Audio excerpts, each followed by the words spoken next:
In the Philippines, the ability to read and write is a priority, so any effort to promote literacy by the government, organizations, or even private individuals is celebrated.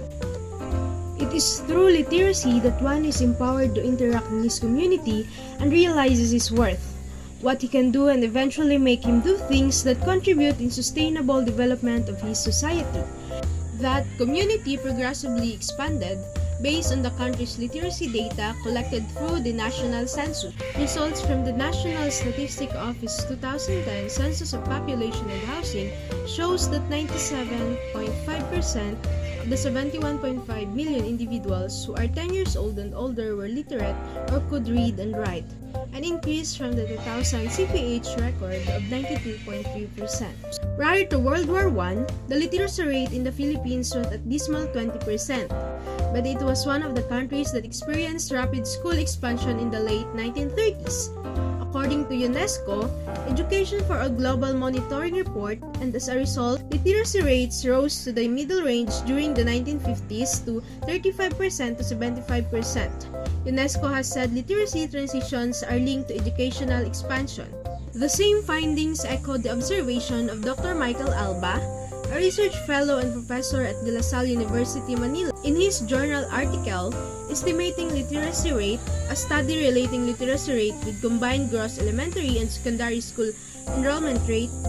He attributes the growth of literacy rates of the Philippines to the formalization of the education system, its success in achieving its basic objective to prioritize literacy skills for students. First is from the top.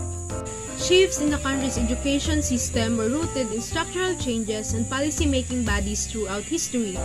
The creation of regulations surrounding education took some 70 years to evolve, and 1960 and 1970 literacy data did not include education offered outside regular classrooms, including community learning centers and public halls for out-of-school youths, dropouts, and differently abled.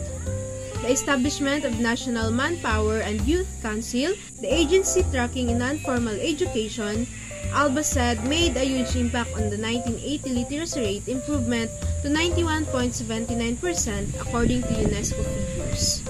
For John Arnold S. Sina, a director for the National Educators Academy of the Philippines, part of DepEd, the high literacy rate in the country and the 95.24% school participation of children in elementary schooling were achieved through the campaign of the government, particularly DepEd. To bring more school-aged children to school, he said initiatives that focus on this goal include the following. First is the alternative learning system. Second, open high school and night school opportunities. Literacy-specific initiatives include the following. First, Every Child a Reader program. Second, the Library Hub. Third, a focus in K-3 curriculum on language development.